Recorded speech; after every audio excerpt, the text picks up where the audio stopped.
Question: how much should we accept the things that are not in our control, especially when it is we who have made some terrible mistake? Maybe someone else pushed us or triggered us or even into doing something wrong. But we can't blame that person alone. We are also responsible. And additionally, we feel some regret. So should we just accept that this has happened and move on? There are three distinct aspects to this question. First is the idea of accepting what is unchangeable. The second is, our own actions. And third is others' influence on us in those actions. So generally, acceptance is primarily focused on what has happened to us or what others have done to us. It can't be simplistically used for what has been done by us.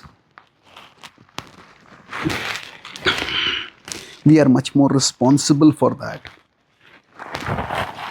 So, for example, if we get some disease and fall sick, or because of some medical mistake, we become sick, then at that time, acceptance is necessary.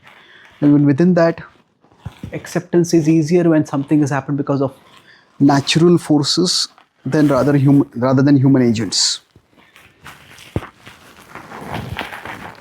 So it was much easier for the Pandavas to accept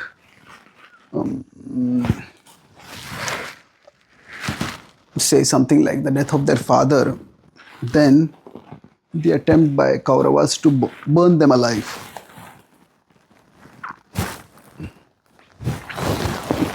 Having said that, now what about when sufferings come upon us because of our own actions? So consider the example of Yudhishthir gambling and losing everything, where now he could say that he was instigated by Shakuni and Karna and Duryodhana and others. He could also say that he was well intentioned and he was obligated because of, as a Kshatriya, he had to accept a challenge. So generally, when things are beyond our control, and especially when things have happened to us and things have been done to us, but we don't want to get into the business of taking revenge against that person, and that person is no longer an active influence in our life, then it is important for us to let go of things, accept it, and just move on with life. Like life sometimes is hard, and resentment makes it 100 times harder. Now, when it comes to things that we have done ourselves, so should Yudhishthira accept what he did? Well, yes, there also acceptance is required, but because ultimately we have to live with ourselves, and if we have a very hostile relationship with ourselves, where either we are beating ourselves down constantly for what we did, or we are trying to justify what we did all the time. Both ways would be a problem.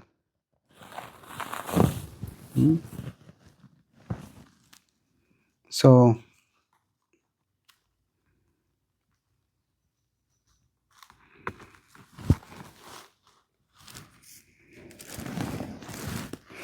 now the second part is that, so here also we need to come to acceptance, but the way we do it is by carefully analyzing what went wrong over there and what we can learn from it so that we don't do something similar. So the amount of wrong that happened through Yudhishthir was devastating for him.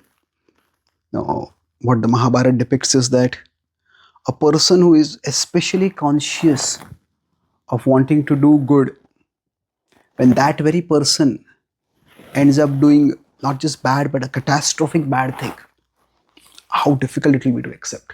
He was repeatedly asking sages in the forest, trying to make sense of what happened. So he did three broad things to ensure that a similar thing would not happen. First, at a practical level, he learned gambling. Let me say if gambling has got him into trouble, why learn gambling now? So he was not a gambling addict, and that was not a fear for him, but he wanted to prepare for the contingency that in future if he is challenged to a gambling match, Shakuni should not be able to do the same thing that was done to him. Then at a philosophical level, or you could say at a more philosophical ethical level, he understood that just one principle like obedience to one's elders is not the sole factor for decision making. So his elders had called him for a match and he said, I should obey my elders. But later on, when Yudhishthir was told by Dhritarashtra that you're already a Vanaprastha, why do you want to become a Grahastha? Just stay in the forest. And he was refused to offer his kingdom. He didn't uncritically obey Dhritarashtra. So one is we improve our practical skills that are required for dealing with the situation. Second is that we improve our value system. Our I say not so much value system here as our decision making apparatus or decision making process. And the third is that Yudhishthir, even when he was gambling, he was thinking that Arjuna is so dear to Krishna, Draupadi is so dear to Krishna, surely they will not be lost in a gambling match. So the hard-nosed reality of the world is that good intentions are no substitute for good intelligence. That while God protects, just because we are good and we have good intentions, that does not necessarily mean good things will happen to us if we are not taking ground level actions. So that's why in the war, he was always quite strategic. And even when he was reluctant to send Abhimanyu inside, and when Abhimanyu sent inside, it was only with a proper plan that the Pandavas would follow him from behind. Of course, Jayadratha thwarted that plan. So the next day, when Arjuna went inside, Yudhishthira also felt anxious, and then he sent Satyaki and then he sent Bhima inside. And Arjuna was trying to get to Jayadratha on the 14th day. So the point is that he learned at a hard level that we have to, along with a devotional intention or a devotional consciousness, we also have to have practical strategic intelligence. So the three learnings at a level of practical skill, at a level of sounder decision making, and at a level of balancing spiritual consciousness with sound material assessments. Now, as far as say the role of Shakuni is concerned, when that raises the question, did Yudhishthir blame Shakuni? Well, in his case, Shakuni is an enemy, and letting oneself be manipulated by the enemy into gambling more and more, that was his mistake. But then somebody who is a friend or a well-wisher, or at least we think of them as friend and well-wisher, and that person manipulates us, as happened when Manthara manipulated Kaikai,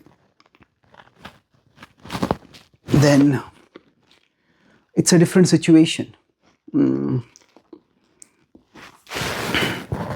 And sometimes it may well happen that the other person may even be well-intentioned, but despite being well-intentioned, the advice that the person gives turns out to be harmful for us. it turns out that that advice gets us into more trouble. So either way,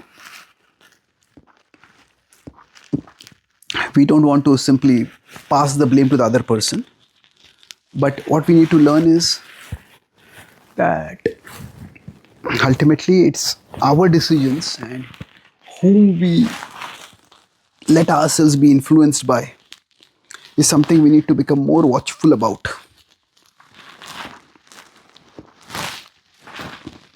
Is it that I let myself be? Whose words am I listening to? Whose opinions am I taking seriously? Whose criticism am I taking seriously? So if we become more self-aware, then we will be less likely to be influenced by others.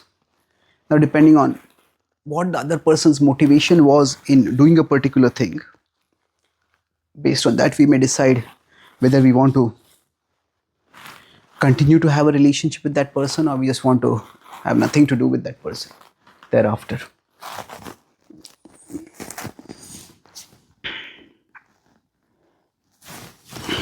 Thank you.